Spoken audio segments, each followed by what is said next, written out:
ҳафтаи гузашта қасди худкушӣ дошт, худро бегуноҳ меҳисобад. ӯ мегӯяд дар ин амали ҳамсараш масъул нест.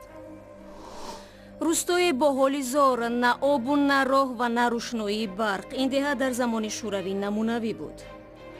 ана ҷуна баъд иш ҳам ҷанг шид. ҷанг кишид, баъд иш свет ҳам як бора не об монд, не свет монд, ҳамаи ҷага шид. ва мубориза барои қаҳрамонӣ. самбочиёни тоҷик умедворанд, ки дар сабқати ҷаҳонии навбатӣ пирӯзиро ба даст меоранд. спорт бой мекунем иншалло медали тилло мебарем. ва ҳама ҳоло шурӯъ мекунем аз бозгашти яке аз раҳбарони ҳизби дар Тоҷикистон, мамнӯи наҳзати исломӣ ба ватан. наздикони Саид Иброҳими Назар мегӯянд, ӯ чанд рӯзи пеш аз Теҳрон ба Душанбе баргашт. мушовири собиқи Муҳиддин Кабирӣ аввали моҳи августи соли 2015 ба Эрон панаҳ бурда буд. ҳамкорони мо барои тасдиқи ин хабар ба манзили Саид Иброҳими Назар рафтанд. یکی از چهره‌های معروف حزب ممنوع نهضت اسلامی تاجیکستان، سابق عضو ریاست حزب نهضت اسلامی تاجیکستان سید ابراهیم نظر از تهران به دوشنبه برگشت. امروز نزدیکان سید ابراهیم نظر در صحبت با رادیو آزادی گفتند که او را در فرودگاه تنها پیوندانش پیشواز گرفتند و او همچنان خیلی عادی به دوشنبه برگشته است. طی این چند روز، یعنی که 4 روزی که از آمدن سید ابراهیم نظر میگذرد، پیوندانش میگویند که در مورد شرایط بازگشتش هنوز هیچ اطلاعی آنها نیز ندارند و هنوز هم برای ما دست نداد که با سید ابراهیم نظر چشم به چشم صحبت کنیم، زیرا وقتی که ما به محل زیست سید ابراهیم نظر آمدیم او در منزل زیستش نبود. همین طور طی این 2.5 سالی که سید ابراهیم نظر 1 ماه قبل از تعقیب و بازداشت حزب نهضت اسلامی در دوشنبه به تهران رفته بود، هیچ درکی از خودش نداده بود و در رسانه هیچ صحبت نکرده بود و هیچ از خودش درک نداد و همچنان برای ما نیست تا کنون روشن نیست که اصلا با چی سبب و با چی شرایط سید ابراهیم نظر به تاجیکستان برگشته است. رو می‌آوریم به موضوع دیگر. شوهر خوشنوده فیضعلی 18 ساله که در پی خشونت خانوادگی تلاش خودکشی کرد، با گذشت 1 هفته از آن حادثه گفت دیگر این عروس را در خانه خود دیدن نمی‌خواهد. давлатбеки Сайдмаъруф дар суҳбат бо ҳамкори мо маҳмуҷони раҳматзода иддао кард, ки ҳеҷ гоҳ ба хушнуда даст набардоштааст ва дар кӯшиши худкушиаш ҳам масъулият надорад. ҷузъиётро аз Каюмарси Атто мешунавем. فکر میکنم لبای مردی نمیبود هم بعد یک کاملی جوابش میداد ما چی اجازه شریعت چی اجازه مثال آدمگاری مثال давлатбек саидмаъруф шавҳари зани ҷавоне ки мехост худкушӣ бикунад мегӯяд ҳамон рӯз аз донишгоҳ ба волидони ӯ занг заданд.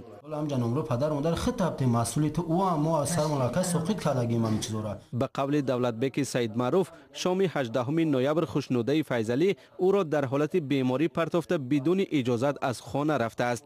аз ҳамон рӯз давлатбек мегӯяд ки дигар ӯро надид. مقصد خیلی اومدم گفتن داره خیلی مثال نه ترسیم مثال زند نیست هیچ در خبر درکش نیفتیم که جو برآمده دیگه ما رفتم که توکلش با خدا کجای هضم برای خود مثال ناراحت مثال بسیار خسته و افکارم راستی که با جان شما دوست میدارم. خوشنوده فیضعلی میگفت همسرش را دوست می‌دارد، اما به قول دولتبک سیدمعروف از روز اول نکاح بینشان نافهمی بود. او چی میکرد گریه میکرد که من چی میکنم؟ مقصد از اینا کردن نمیخوام. حالا که مثال ما را نچشمی بعد داشتم من مثال چی قمی خوشت مثال نوازش میکردم یا دوستوری میکردم مثال زنی ما همسری ما. шакли пурраи гузориш ба ҳамин зудиҳо дар вебсайти мо www.ozodi.org ва озоди видео YouTube нашр мешавад. дар ҳамин ҳол дар покистон боз 2 нафари дигар барои издивоҷи бидуни ризояти хешовандон қурбон шуданд. ин ҷуфтро наздикони онҳо барои беҳурматӣ ба фарҳанги паштунҳо ба қатл расонданд. полиси покистон баъди пайдо кардани ҷасадҳо дар қабристон дасти кам 9 нафарро барои қатли арӯсу домод боздошт намудааст. соҷидаи мирзо мавзӯъро идома медиҳад. روز دوشنبه پلیس پاکستان جسد یک مرد و زنی جوان را برای تشخیص از قبر بیرون آورد. گفته می شود که این جفت را خویش و تبار آنها در یک کشتار ناموسی به قتل رسانیدند. 1 ماه پیش عبدالهادی 25 ساله که همسر و 3 فرزند داشت با دختر عمکش حسین بیبی 21 ساله فرار کرد. او میخواست عائله نو برپا کند. آنها حجره را در کنار شهری جنوبی کراچی به اجاره گرفتند، اما بعداً یک بار ناپدید شدند. صاحب حجره اجاره از ناپدید شدن جفت به پلیس خبر داد. تفتیش پلیس در حجره این جفت داغ‌های خون و علامت‌های کشتار را آشکار کرد. رئیس پلیس عابد علی بلوچ گفت جفت را کشته، سپس جسدهای آنها را به قبرستان پرتافتند. 19 तारीख को इसी महीने की कपिल ने एक 19 نوامبر این جفت در منطقه مومن آباد منزل را اجاره گرفت. آنها را 22 نوامبر به قتل رسانیدند. یک روز پس از کشتار قاتلان غیب زدند. بعد همان روز برگشته جسدها را به قبرستان بردند. رئیس پلیس می افزاید که نزدیکان عبدالهادی با اتهام دست داشتن در این کشتارها بازداشت شدند. تا حال ما پدر، عمک و دیگر خویشاوندان کشته شدگان را به حبس گرفته ایم. به نظر نمی رسد که در این قضیه شورای دهه نقشی داشته باشد. این جنجال در بین دو عائله به وقوع پیوسته است. کشتار ناموسی در پاکستان عادتاً از سوی خویشاوندان دختر برای حفظ به اصطلاح شرف اولاد به عمل برآورده می شود. در اکثر موارد وقتی دختر انتخاب خویشاوندان را رد می کند و ازدواج با مرد دیگر را ترجیح می دهد، نزدیکان دختر شرف خود را پایمال شده حساب می کنند.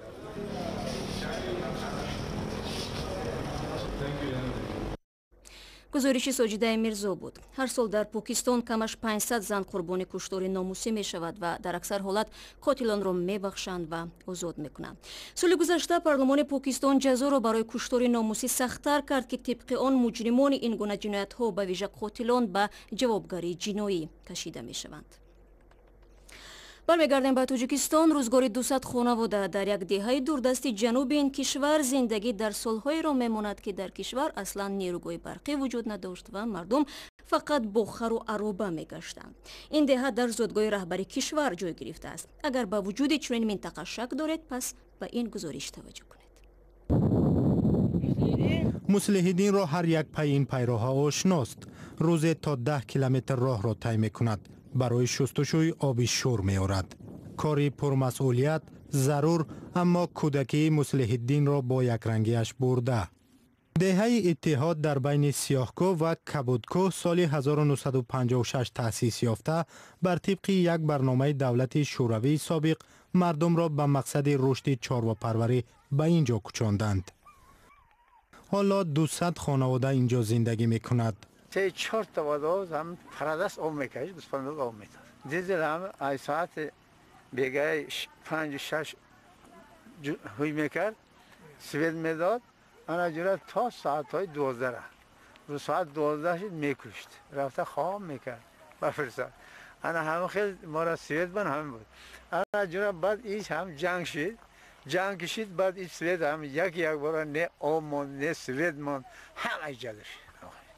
در حدود دهه اتحاد 200 چاهی آب شور موجود است که هر کدام متعلق به عائله است.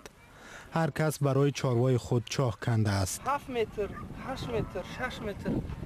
نظر به زمین واسطه داره که اونم زمینایی که اصولش با 4 متر، 5 متر در کوی یا 8 متر در 7 متر در میبود. درخت پرخت نمیشه، فقط همین دست رو. هر بود یا 500 لیتر، 600 لیتر. آبی آشامیدنی را از ناحیه 5 میخرند. برای هر یک تانه‌اش از 90 تا 100 سامانی میپردازند. یک خواجگی در یک ماه میتواند تا 5 تانه آب صرف کند. برای مردم بیکاری اینجا مبلغی کلان است. قریب در نزد هر یک خانه یک ظرفی از 1 تا 5 تانگی هست که در آن آبی آشامیدنی ذخیره میکنند. چندین بارها اومدن پرسیدن راه ساز میکنیم، اینا عبودانی میکنیم، گفتن و رفتن و وعده میتین و هیچ نتیجه نیست.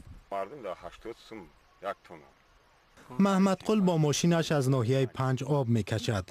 او میگوید 5 ماشین از 35 کیلومتر دورتر به دهه اتحاد 2 مراتبگی آب میارند. محمد قل از آب کشانی درآمد خوب دارد، اما دیگر نمیخواهد به خاطر 4 تنگه جانش را در خطر ماند. خیلی وضعیت اینجوری که توکلش وقت بود. اگون حدود مبرس اگون آبادی کنند. کاری جو زورم اوش سوید مدام پرابلم گفتیم. پیشتر در این 2 واگن مکتب جایگیر بود. زیاده از 200 نفر در آنها تحصیل میکردند. چند سال پیش مکتب را به یک بنای بهتر کوچاندند. با گفته رئیس مکتب شرایط تحصیل بهتر شد. تعریف هم کرد که 8 کامپیوتر دارند. میکوشند آدمانی مدرن باشند. این کامپیوتر گرفتن کمش داد 8 سال شد. فقط ما کارفرمایان دیزل چی داریم، دیویژن داریم، دیویژن قطعی یک تاشن نشان میدیم که طلبها کامپیوتر میآموزند. همش یک گریان کردند خوبای دیویژن نمیرسند. барномаро идома медиҳем. Дар Тоҷикистон дастурамале таҳия шудааст ки намуди либоси духтарону занонро дар фаслҳои сол, ҷашноидҳо ва маросими дигар танзим мекунад. Ин дастурамал ҳосили кори се идораи давлатӣ, Вазорати фарҳанг, Кумитаи занон ва Кумитаи ҷавонон мебошад. Қарор аст ин раҳнамо ки номи пурраш дастурамали либосҳои тавсиявӣ барои духтарон ва занони Тоҷикистон аст, моҳи оянда нашр шавад. Бо унвони тоҷик дар ин замина мегӯянд интихоби либос бештар кори сирф инфиродист ва дахолати давлат ба ин як нав маҳдудият сохтани ҳуқуқи занон мебошад. ва дар шаҳри Душанбе ҳамагӣ баъди ним моҳ мизбони сабқати ҷаҳонӣ оид ба самбои муҳорибавӣ ва ё рамзӣ мешаванд. Ин мусобиқа дар шароите баргузор мегардад ки рӯзи 11 ноябри имсол дар Сочи варзишгари тоҷик Беҳрӯзи Хоҷазода дар ин риштаи варзиш ба унвони қаҳрамонӣ даст ёфт. То куҷо сабқати қарибулвуқӯъ паҳлавонҳои нави тоҷикро ба ҷаҳон муаррифӣ мекунад, вақт нишон медиҳад, вале ҳоло ҳамроҳ омодагии самбойчиёни тоҷик ба ин мусобиқаро тамошо мекунем. муин ғафуров феълан дар Тоҷикистон ягона қаҳрамон оид ба самбои муҳорибавӣ ва ё размӣ аст. ҳарчанд ин варзишгар ҳамагӣ як бор ва он ҳам дар соли 2013 ғолиб омадааст, вале ба пирӯзиаш дар сабқати ҷаҳонии қарибулвуқӯъ итминон дорад. در دولت خودمون نگذره با خیلی خوب است که همه برادران همه بالشکو از خودمون هستن. پسیخالگی است که خیلی نسبیکه احساس داریم. خیلی سپورت بای میکنه که انشالله مدال طلا میبریم. صدها ورزشگر در تاجیکستان میخواهند به دسته منتخب کشور شامل شوند، اما تنها آنهای انتخاب میگردند که نتیجه بهترین را در تمرین قوه آزمایی نشان میدهند. سویربک سفروف جداً به تمرین شروع کرده است. هرچند او تا هنوز پیروزی چشمرس نداشته است، ولی باوری دارد که توان اشغال جایهای نمایان را دارد. به سویربک اهل خانواده کمک میرساند. سحر بگم مشق می‌کنیم، در این مشق اعصاب رو آرام میکنیم. دو وقت مشق میکنیم 2 ساعتی. خانواده البته پدیشکار هستیم، میگن که شما بچه‌م چمپیون جهان میشه. مهنت که سحر بخیر مشق بیگه برام مشق برام. در لیگ سامبوی مهاریبوی تاجیکستان میگویند برای سبقت جهانی دسته بهترین را آماده خواهند کرد. برای این تمامی شرایط ها مهیا است. شروع از لوازمات تمرینی تا مربیهایی که در امریکا و روسیه مشق دیدند. ورزشکاران بهترین یک جای تمرین و به همدیگر کمک میکنند. در طول 8 سال اخیر ما علاقه استادان سطح جهانی آید به سامبوی رزمی و استادان ورزش را داریم. انتخاب ادامه دارد. ما ورزشکاران بهترین را دعوت کردیم. برخی از آنها در روسیه و برخی دیگر در کلوب‌های تاجیکستان مشق می‌کنند. سبقت جهانی آید به سامبوی مهاریبوی در تاجیکستان 15 دکبر برگزار می‌شود. برای شرکت در این مسابقه 20 دسته از کشورهای مختلف درخواست پیشنهاد کردند. هرچند طبق مقال معروف ورزش پیشگویی را نمیپسندد، ولی تشبسکاران سبقت معتقدند نوابسته به قوی بودن رقیبان، ورزشگران تاجیک اکثر جایهای فخر را صاحب خواهند شد. ва гӯшти пастсифати мурғ сабаби аз вазифа барканор шудани се мансабдори тоҷик гардиди Умалии Раҳмон президенти Тоҷикистон рӯзи 28 ноябр раҳбарони оҷонсияи Тоҷик Стандарт, хадамоти назорати байторӣ ва назорати давлатии санитариву эпидемиологиро аз мақом сабук дошт кард. раиси ҷумҳур ин афродро барои беэътиноӣ ба мақом ва беназоратӣ нисбат ба воридоти маҳсулоти пастсифати ғизоӣ аз ҷумла гӯшти мурғ айбдор намудааст. агар мехоҳед бо хабарҳои бештар ошно шавед, ба вебсайти расмии мо www.ozodi.org ва саҳифаҳои вижаи радио дар шабакаҳои иҷтимоӣ рӯ биёред. ташаккур ки ин дафъа низ моро ҳамроҳӣ кардед. фаромӯш накунед, фардо мо дар ҳамин вақт шуморо интизор ҳастем. худо нигаҳдори ҳар яки шумо бошад.